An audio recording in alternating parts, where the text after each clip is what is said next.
මේ වන විට ලෝකය පුරාම යුද උණුසුම වැඩි වෙලා තිබෙනවා. ඉතින් මේ වැඩි වෙලා තියෙන යුද උණුසුම කෙසේ වෙතත් සියලු දෙනාගේ ඇස් යොමු වෙලා තිබෙන්නේ ආසියාතික කලාපයට. ඒ ඉන්දු පාකිස්තාන ගැටුම නිසා.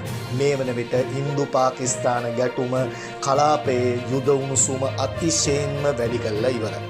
මේ වන විට ඉන්දියාව පාකිස්තානයටත් පාකිස්තානය ඉන්දියාවටත් දැඩි ලෙස පහර දෙමින් පවතිනවා. මේ අවස්ථාවේ ඇමරිකානු නායක ඩොනල්ඩ් ට්‍රම්ප් විසින් විශේෂ ප්‍රකාශයක් කරමින් කියනවා පාකිස්තානය පසුගියදා ඉන්දීය යානා දෙකක් බිඳ හෙළුවේ චීනයේ උපකාරයෙන් බවයි.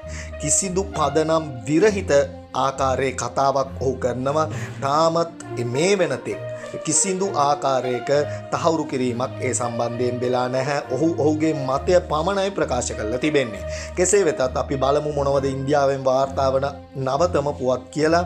ඩ්‍රෝන යානා සහ මිසයිල් උපයෝගී කරගනිමින් තම හමුදා කඳවුරු 3කට ප්‍රහාර එල්ල කළ බවට ඉන්දියාව එල්ල කරන චෝදනාව පාකිස්තානය විසින් ප්‍රතික්ෂේප කරලා තිබෙනවලු. කෙසේ වෙතත් ඉන්දිය පරිපාලනයේ පවතින කාශ්මීරයේ ජම්මු උදම්පූර් සහ පංජාබ් ප්‍රාන්තයේ තම කඳවුරු වලට එල්ල කළ ප්‍රහාර ව්‍යාප්ත කළ බවයි ඉන්දියාව සඳහන් කළේ.